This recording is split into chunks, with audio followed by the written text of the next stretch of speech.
नमस्कार। आज का मोटिवेशनल वीडियो है, जीतने से पहले हार ना माने। अक्सर आपने देखा है कि कुछ लोग जो है लास्ट मोमेंट पर जाकर के किसी भी प्रोजेक्ट में लास्ट मोमेंट पर जाकर के उस प्रोजेक्ट को छोड़ देते हैं और किसी और ही काम में लग जाते हैं। इसका कारण क्या है कि कई बार व्यक्ति दूसरों को असफल होते हुए देखता है अपने काम में। उसे ऐसा फील होता है कि ज़्यादातर लोग उस काम को नहीं कर सकते। जैसे सीए के बारे में बहुत भ्रांति है लोगों में। उनको अक्सर लगता है कि सीए जो है, जहाँ आप छोटी सिटी में चले जाइए, वहाँ उनको लगता है 4-5 साल से पहले सीए व्यक्ति कर ही नहीं सकता। ऐसा उन लोगों का अपना मानना है, ये माइंड सेट बना रखा है। लेकिन सच्चाई क्या है कि जो और जगह की जो हम कहते हैं जो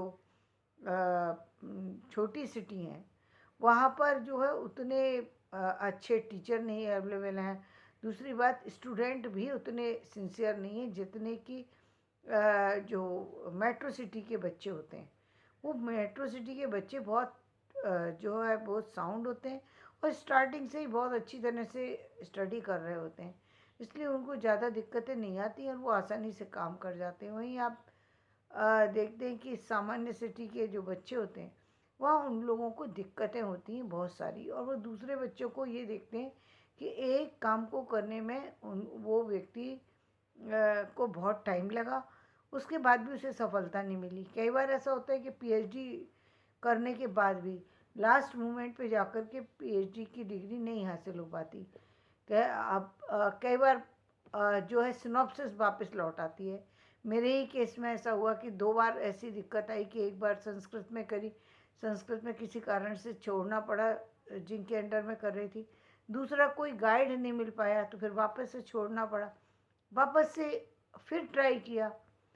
ट्राई करने में फिर एक दिक्कत आ गई। क्या दिक्कत आ गई कि 1.5 साल बाद पता लगा कि सिनॉप्सिस जो पीएचडी की परमिशन मिल गई, लेकिन आपकी सिनॉप्सिस जो है वो सब्जेक्ट चेंज करना पड़ेगा क्योंकि उस पर हो चुकी है पीएचडी। अब ये जो प्रॉब्लम है, ये ऐसी प्रॉब्लम है जो अलग तरह की प्रॉब्लम है, जो लोगों को समझ में नहीं आएगी कि ये प्रॉब्लम क्या है। जिसने की है उसी को समझ में आएगी कि ये प्रॉब्लम क्या है। अब एक तो ये था कि आप उस चीज़ को छोड़ दीजिए और फिर आगे बढ़ जाइए। किसी ने कहा तो नहीं है कि आपको यही करना है। और दूसरी ये है कि आप उस पर फिर से काम कीजिए। तो आपको चुनना है, तो आपको फिर से काम करना ही मुझे लगता है कि चुनना चाहिए, क्योंकि वो आपकी सब्जेक्ट आपकी इच्छा का विषय है। तो जब आप किसी काम को करते हैं तो निश्चित रूप से सफलता मिलती है, लेकिन उस पर सबसे बड़ी बात यह है कि आपको बने रहना है अपने प्रोजेक्ट पर। अपने प्रोजेक्ट को छोड़ना नहीं है किसी भी हालत में। तो तब आप उसमें सफल हो जाते हैं। लेकिन वहीं जब आप पीछे हट जाते हैं और उस काम को करना नहीं चाहते, तो वो जो है और किसी दूसरे काम में चले जाते हैं, तो बाद में आपको पछताना पड़ता है। हो सकता है दूसरे काम में आपको सफलता भी हासिल हो जाए। काम बहुत तरह के संसार में, ऐसा तो है नहीं कि कोई व्यक्ति के लिए जीवन में काम नहीं मिलेगा। जो व्यक्ति सिंसियर है, जो इंटेलिजेंट है, वो कहीं भी काम कर सकता है। लेकिन अपने फील्ड में जो काम करने में व्यक्ति को इंटरेस्ट आता है, वो किसी और में नहीं आता। अपने में उसको मेहनत मेहनत जैसी नहीं लगती। दूसरे फील्ड में जाकर के काम करने में व्यक्ति को मेहनत प्रतीत होती है। वही काम जो कि दूसरे के लिए सामान्य था, उस व्यक्ति विशेष के लिए वो एक भार जैसा होता है, जिसको कि वो सारी ज़िंदगी उसको उस पर चलना होता है। तो वो अपनी ड्यूटी निभा रहा होता है, कहीं भी वो उससे जुड़ा नहीं होता है। जबकि होना क्या चाहिए, आपका जुड़ाव होना चाहिए जिस काम को आप कर रहे हैं उससे। यदि आपका अटैचमेंट भी है तो निश्चित रूप से उसका फल भी ज़्यादा आएगा और उससे आप एक तरीके से खुद को खुशी मिलेगी, जो बहुत ज़रूरी है जीवन में आगे बढ़ने के लिए। तो आपको टिके रहने की ज़रूरत है यदि आप किसी भी बड़े प्रोजेक्ट पे काम कर रहे हैं। लेकिन व्यक्ति रुक कहाँ जाता है, जैसे मैंने बताया कि उसको लगा कि एक व्यक्ति ने पीएचडी की पूरी की, सब कुछ लास्ट मोमेंट पे गाइड ने कोई कमी निकाल दी और बस आदमी पीछे हट गया। या कोई, तो ये कोई बहुत बड़ी प्रॉब्लम नहीं है जिस पर आप काम ही नहीं कर सकते।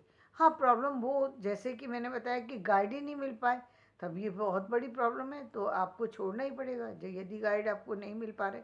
और आने वाले समय में तो ये ऐसा होना बहुत सामान्य सी बात है कि बहुत सारे बच्चों को गाइड नहीं मिल पाएंगे, इसलिए क्योंकि हर बच्चा, आज के समय का जो हर बच्चा है और जिसको थोड़ा भी नॉलेज हो गई है, तो वो निश्चित रूप से पीएचडी या इस तरीके की बड़ी डिग्री हासिल करना चाहता है। जब एक बार इंटरेस्ट उसका डेवलप हो जाए किसी भी फील्ड में, चाहे वो किसी भी तरह की पढ़ाई हो, लेकिन जब उसको शिक्षा से जुड़ाव होगा, निश्चित रूप से वो आगे जाना चाहेगा। और आगे जाने के लिए निश्चित जो चीज़ें उसको चाहिए, वो चीज़ें उसको सही गाइड चाहिए। और क्योंकि स्टार्टिंग में पीएचडी करने में सही गाइड का होना बहुत ज़रूरी है। बार बार वो चेक करते हैं। दूसरी बात, आपको भी खुद से अवेयर होने की ज़रूरत है। आज आप देख सकते हैं ऑनलाइन बहुत सारी चीज़ें जहाँ से आप चीज़ों को ले सकते हैं, लेकिन उसके बावजूद इसके जो गाइड हैं वो निश्चित रूप से आपकी वो उन चीज़ों को, यदि गाइड एक सिंसियर गाइड है, तो निश्चित रूप से वो ज़रूर देखते हैं कि आपने काम क्या किया है। वो निश्चित रूप से पढ़ते हैं और उस पर जो है अपनी राय भी देते हैं। तो ऐसा गाइड मिलना बहुत मुश्किल का काम है, लेकिन मिलते हैं।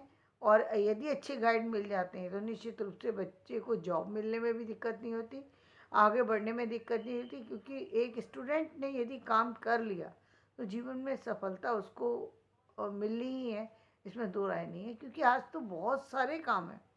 तो एक जैसे अब मैंने कहा सीए की हुई, पीएचडी की हुई, इसके अलावा जो यूपीएससी का एग्ज़ाम हुआ, इसमें कई बार बच्चे असफल हो जाते हैं। प्रीलिम्स तो कर लेते हैं, फिर आगे नहीं कर पाते हैं, तो वहाँ पर वो जाकर के कहीं ना कहीं वो रुक जाते हैं और फिर वहाँ पर उन्हें ऐसा लगता है कि ये काम हम कर नहीं सकते। तो ये जो सोच है ना, इसको बदलने की ज़रूरत है।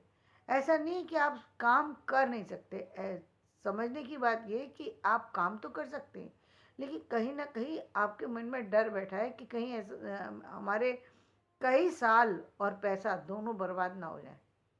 कई साल उसके अंदर लगाएंगे हम, वो कई साल लगाने वाले जो आपका एक दिमाग का जो कहेंगे एक फितूरी कह सकते हैं इसको, कि वो है, उसको आपको निकालना होगा। क्योंकि ऐसी कोई चीज़ नहीं है कि आप किसी जगह यदि शिक्षा पर पैसा खर्च कर रहे हैं और शिक्षा ले रहे हैं, उसका नुकसान होगा आपको, ऐसा कभी नहीं होता।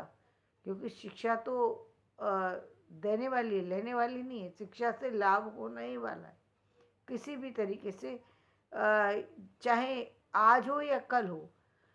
बस बात ये है कि सिंसियरिटी के साथ आपको स्टडी करने की ज़रूरत है, समझने की ज़रूरत है। अब जैसे आप देख रहे हैं कि बहुत सारे कोचिंग इंस्टीट्यूट ऐसे हैं जहाँ पर स्टूडेंट बहुत ज़्यादा हैं। ऐसे में जो स्टूडेंट है वो टीचर के साथ तो जुड़ नहीं पा रहा, ऑनलाइन ही की तरह से वो पढ़ रहा है। बेशक वो इंस्टीट्यूट में पहुंच रहा है, लेकिन पहुंचने के बावजूद भी ना वो कॉपी चेक करा सकता है, ना वो उनसे कोई क्वेश्चन कर सकता है। भाई क्लास में कोई क्वेश्चन कर ले वो चलेगा, कि वो वहाँ पर कर ले, तो वो तो ऑनलाइन में भी है व्यवस्था कि आप जब पढ़ा रहे होते हैं, कोई स्टूडेंट चाहे तो वो बीच में भी सवाल कर सकता है, लास्ट में भी सवाल कर सकता है, और बच्चे करते भी हैं और उसका आंसर भी उनको दिया जाता है, तो वो आप कर सकते हैं। दोनों ही चीज़ों में है। तो ये एक तरीके से जो आजकल का जो सिस्टम है इंस्टीट्यूट के अंदर, वो भी एक तरीके से ऑनलाइन ही हो गया है। क्योंकि पीछे तक आप ये कई कई बैच में भी करने के बाद भी 2-2 3-3 हज़ार बच्चे एक एक साथ पढ़ रहे हैं। तो जब जहाँ पर इतने बच्चे पढ़ रहे हैं, तो वो 1 बाय 1 का तो सिस्टम अब ख़त्म हो चुका है, कि जहाँ पर आप स्टडी लेंगे और आप उसका जो आंसर देंगे वो टीचर तक पहुँचेगा। हाँ, उस समय यदि डायरेक्ट में आपकी बात हो गई तो निश्चित रूप से आपको समझा दिया जाएगा। समझना तो आपको खुद को ही है। हाँ, आपको गाइडलाइन मिल सकती है, तो उसका आपको फॉलो करना है और अपने काम पर बने रहना है। चाहे आप किसी भी चीज़ का एग्ज़ाम दे रहे हैं, किसी भी चीज़ की तैयारी कर रहे हैं, बहुत सारे फील्ड है, एक फील्ड तो होता नहीं है। जहाँ भी आप काम कर रहे हैं, जहाँ भी आप स्टडी कर रहे हैं, कंप्लीट कीजिए अपनी स्टडी को। थोड़े दिन के लिए बाहर की दुनिया को छोड़ दीजिए, चाहे वो जॉब है या कुछ है। जब एग्ज़ाम से 2-3 महीने पहले यदि आप छोड़ सकते तो वो बहुत अच्छी बात है। यदि कोई बहुत बड़ी मजबूरी है तो फिर उसके लिए कुछ नहीं किया जा सकता। लेकिन वहाँ पर आपको अफ़सोस करने की ज़रूरत नहीं है कि ये काम यहाँ पर मेरी परसेंटेज क्यों डाउन आई, जबकि आप जानते हैं कि मेरी परसेंटेज जो है वो इसलिए हुई कि मैं स्टडी नहीं कर सका। समझने की एक बहुत महत्वपूर्ण बात ये है कि यदि आप सेकेंड ईयर के किसी भी उसमें है एग्ज़ाम में, जैसे बीए का लास्ट ईयर है या एमए का सेकेंड ईयर है, वहाँ पर आपको लापरवाही नहीं करनी। यदि आपको वहाँ पर लग रहा है कि मेरी तैयारी पूरी नहीं है या मैं किसी कारण से पढ़ नहीं सका हूँ एग्ज़ाम से पहले, निश्चित रूप से आपको वो साल छोड़ देना चाहिए। उससे कोई फ़ायदा नहीं होता। आप जाकर के एग्ज़ाम देते हैं, जो परसेंटेज आती है वो कहीं ना कहीं आपके आने वाले फ्यूचर पर ब्रेक लगा देती है। यानी आपके 50% आए, आप जो है पीएचडी में करना चाहें आप नहीं कर सकते, किसी बड़े एग्ज़ाम में आप बैठना चाहें नहीं बैठ सकते। तो वो एक तरीके से कहीं ना कहीं आपके चारों तरफ एक रेखा खिंच जाती है, जिससे आप आगे बढ़ने की इच्छा रखते हुए भी आगे नहीं बढ़ पाएंगे। तो ऐसे महत्वपूर्ण जो एग्ज़ाम है उनको या तो उस साल छोड़ दें, नेक्स्ट ईयर कर लें, कोई दिक्कत नहीं है। एक साल ख़राब होगा लेकिन जब आप एग्ज़ाम देंगे उसका रिज़ल्ट अच्छा आएगा, उसका परिणाम आपके जीवन पर पड़ेगा और आगे आप बढ़ते रहेंगे। उसमें उसमें किसी तरीके का डाउट आपको नहीं होना चाहिए। इस एग्ज़ाम के लिए तैयारी करने में या फिर आप कैरियर के चुनने में, कई बार कैरियर के चुनने में क्या होता है, जब आप कैरियर चुन रहे होते हैं, आप देख रहे होते हैं कि इंटरव्यू चल रहा है, बहुत बच्चे जा रहे हैं और इंटरव्यू में सिलेक्शन नहीं हो रहा। सिलेक्शन ना होने के बहुत सारे कारण होते हैं जिन पर हम चर्चा नहीं कर सकते, लेकिन बहुत सारे वो होते हैं कारण जहाँ पर आप उस पद के लिए एज एलिजिबल होते हुए भी उस पद को हासिल नहीं कर पाते। कई बार बहुत कम नियुक्ति करनी होती हैं, जहाँ पर व्यक्ति चाह कर के भी कई लोगों को नहीं दे सकता, किसी एक को सेलेक्ट करना होता है तो वो मजबूरी हो जाती है।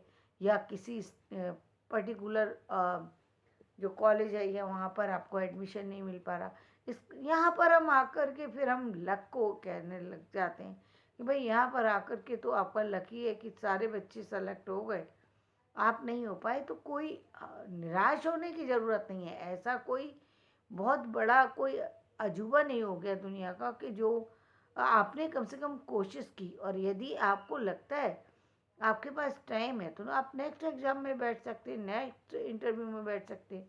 टाइम नहीं है तब फिर एक अलग बात है, नहीं तो जीत से पहले आपको पीछे मुड़ना नहीं है, अपने काम में लगे रहना है और आप देखेंगे परिवर्तन भी हो रहा है, काम भी, जिस काम के लिए आप निकले थे वो काम पूरा होगा। तो धन्यवाद। मेरा ये वीडियो पसंद आए इसे लाइक करें, शेयर करें, सब्सक्राइब करें।